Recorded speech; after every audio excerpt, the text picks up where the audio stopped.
The night was thick with tension, the kind that clung to the air like a predator waiting to strike. The small town, nestled in the shadow of forgotten mountains, was a place where time seemed to stand still. But tonight, the stillness would be shattered. John sat on the edge of a broken wooden bench outside the town's only bar, his face obscured by the brim of a worn-out hat. His hands, calloused and scarred, rested on his knees, fingers twitching slightly as if they remembered the weight of a weapon. His jacket, frayed at the edges, hung loosely over his broad shoulders, hiding the physique of a man who had once been a weapon himself.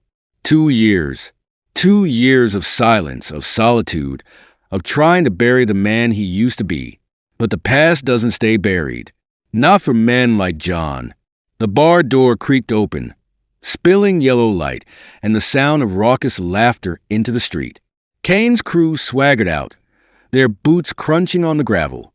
Kane himself led the pack, a towering figure with a snake tattoo coiled around his neck. His eyes, cold and calculating, scanned the street before landing on John. A slow, predatory grin spread across his face. "Well, well," Kane drawled, his voice dripping with mockery. "Look at this sad sack of shit. You lost, old man, or just waiting for someone to put you out of your misery." John didn't move, didn't speak. His stillness only fueled Kane's amusement. "Hey, I'm talking to you," Kane barked, stepping closer.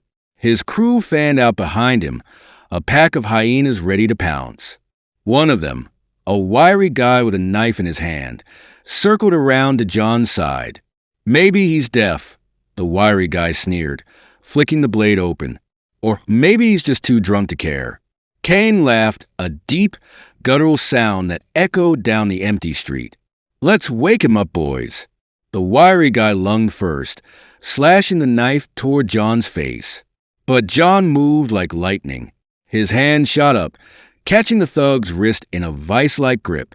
The knife clattered to the ground as John twisted the man's arm with a sickening crack. The thug screamed, dropping to his knees, but John was already in motion. He rose from the bench like a storm breaking, his hat falling to the ground as his eyes locked onto Kane. The quiet man was gone. In his place stood a force of nature, a predator unleashed. Kane's grin faltered, but he recovered quickly, barking orders to his crew. "Take him down!" 2 more thugs charged, one swinging a chain, the other wielding a broken bottle. John sidestepped the chain, grabbing it mid-swing and yanking the thug off balance. He drove his elbow into the man's face, feeling the crunch of bone beneath the impact. The second thug lunged with the bottle, but John caught his arm, twisted it behind his back, and slammed him face first into the wall. The bottle shattered, and the thug crumpled to the ground. Kane's eyes widened, but he wasn't done. He pulled a pistol from his waistband, leveling it at John. "You think you're tough, huh? Let's see how tough you are with a bullet in your chest." John didn't flinch. He stared down the barrel of the gun, his expression unreadable. Then, with a speed that defied belief, he closed the distance between them. His hand shot out, grabbing the gun and twisting it upward. The shot rang out, harmlessly into the night sky. Kane's finger was still on the trigger as John drove his knee into the drug lord's stomach, doubling him over. The gun fell from Kane's hand, and John caught it mid-air, spinning it around and pressing the barrel against Kane's forehead. The street fell silent. Kane's crew, what was left of them, froze in place. John's voice, low and gravelly, broke the silence. "You picked the wrong man to mess with." Kane's bravado was gone, replaced by sheer terror. Wait. I didn't know who you were." John's finger tightened on the trigger. "You still don't." The gunshot echoed through the town, a single, definitive note.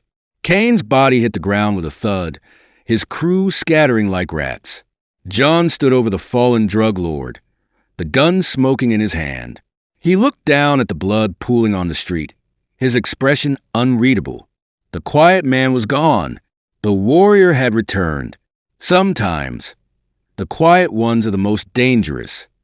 The blood hadn't even dried when Sheriff Tom Reynolds got the call. As he listened to his deputy describe the scene, the broken bodies, the shattered bones, his jaw clenched. He already knew who was responsible. John. Tom Reynolds was a relic of an old world, a man who hid his hate behind a badge. He despised people like John, a black man who had come to his town, a man who had no status, no power, a nobody. But that nobody had just dismantled Kane's entire crew like they were nothing, and Tom couldn't let that slide. He had friends, dangerous friends, gangs outside the city that owed him favors. He had used them before, cleaning up loose ends, silencing threats. This time, he wanted John gone. For good. John knew trouble was coming. He had walked away from the fight, but the storm wasn't over. He could feel it in the air, like a scent carried by the wind. He had been hunted before, by warlords, by mercenaries, by men far deadlier than Sheriff Tom Reynolds. So, when he noticed the black SUV trailing him from a distance, he didn't panic. He prepared. That night, John disappeared.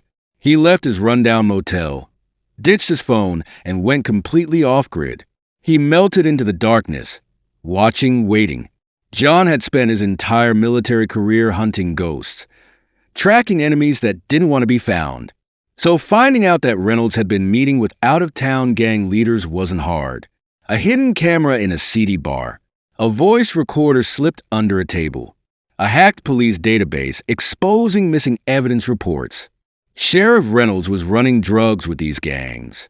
He had been covering up crimes, selling weapons, even orchestrating hits on people who threatened his business. And now, he was trying to do the same to John. Big mistake. Reynolds thought he was hunting John. He didn't realize that John had flipped the game on him.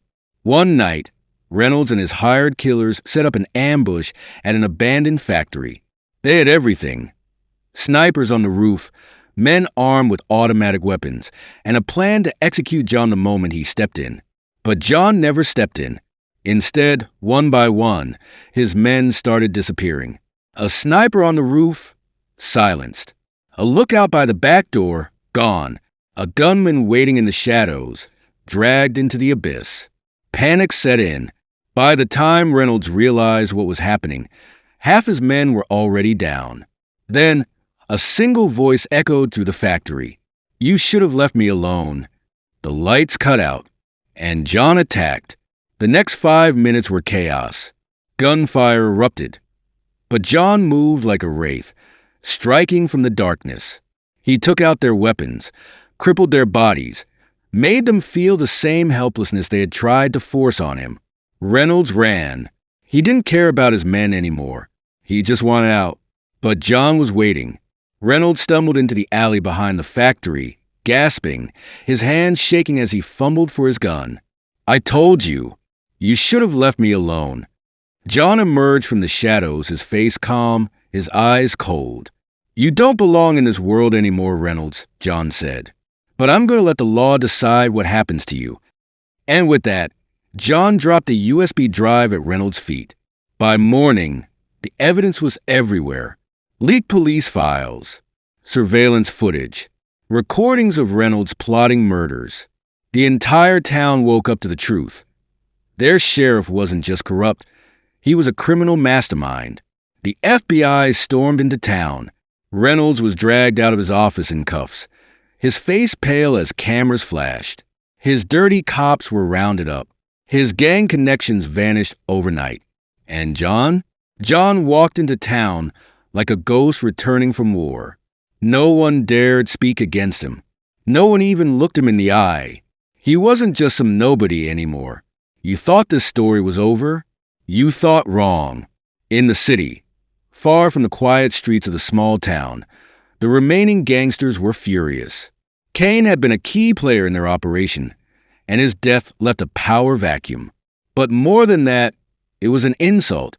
A nobody, a broken man, had taken down one of their own, and he had done it alone. The gang leaders, a coalition of ruthless criminals who operated under the radar, convened in a dimly lit warehouse on the outskirts of the city. Among them was Victor Viper Morales, a cold-blooded enforcer with a reputation for brutality. He slammed his fist on the table, his voice a venomous hiss. This old man thinks he can take us down? He thinks he can walk away after killing Cain? No. We find him. We make an example of him. We show the world what happens when you mess with us. The others nodded in agreement, their faces twisted with rage. But John was already 2 steps ahead. Back in the small town, John sat in the modest living room of his rented house, a cup of black coffee in his hands. The walls were bare, the furniture sparse. He had lived like a ghost for 2 years, but now the world was knocking on his door, and he was ready to answer. He had known his actions would draw attention. He had known the gangs would come for him. But John wasn't just a fighter. He was a strategist. Years of military training had taught him that the best battles were won with intelligence, not brute force. The local police, a small and underfunded force, had been trying to take down the city's drug operation for years. But they were outgunned, outmanned, and outmaneuvered. John saw an opportunity. He reached out to Detective Maria Reyes, a determined officer who had been fighting a losing battle against the gangs. Their meeting took place in a secluded park under the cover of darkness. Maria was skeptical at first.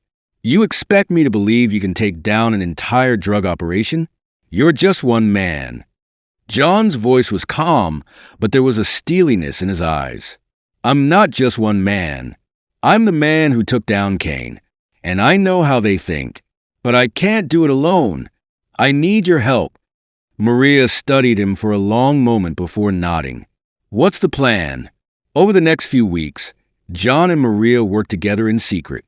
John used his knowledge of military tactics to gather intelligence on the gang's operations. He infiltrated their networks, posing as a down-on-his-luck drifter looking for work. His age and unassuming demeanor made him invisible to the gangsters, who underestimated him at every turn. Meanwhile, Maria coordinated with the police, using the information John provided to plan a series of coordinated raids. They targeted the gang's supply chains, their money laundering operations, and their communication networks. Each strike was precise, calculated, and devastating. The gang leaders were furious.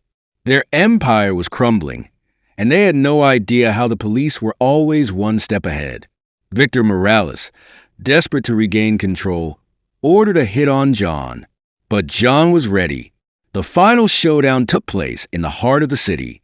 The gangs, desperate and cornered, had gathered their remaining forces for one last stand.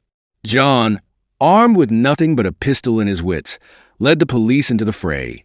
The battle was fierce. Gunfire echoed through the streets as the police clashed with the gangsters. John moved through the chaos like a shadow, taking down key targets with surgical precision. His years of training, his instincts, his sheer willpower, all of it came together in a symphony of destruction. Victor Morales, realizing the end was near, tried to escape, but John was waiting for him. The 2 men faced off in an abandoned warehouse, the air thick with tension. "You think you've won?" Victor spat, his gun trembling in his hand. "You're just a washed-up old man. You're nothing." John's voice was calm, but his eyes burned with intensity. "I'm not nothing. I'm justice." Victor fired, but John dodged the bullet with ease. He closed the distance between them in a flash, disarming Victor with a swift, brutal motion. The gang leader fell to his knees, defeated. The police arrived moments later, securing the scene and arresting the remaining gangsters. The city's drug operation had been dismantled, thanks to John's intelligence and bravery. But for John, the fight was never about glory. It was about doing what was right. As the sun rose over the city, John stood on a rooftop, looking out at the skyline.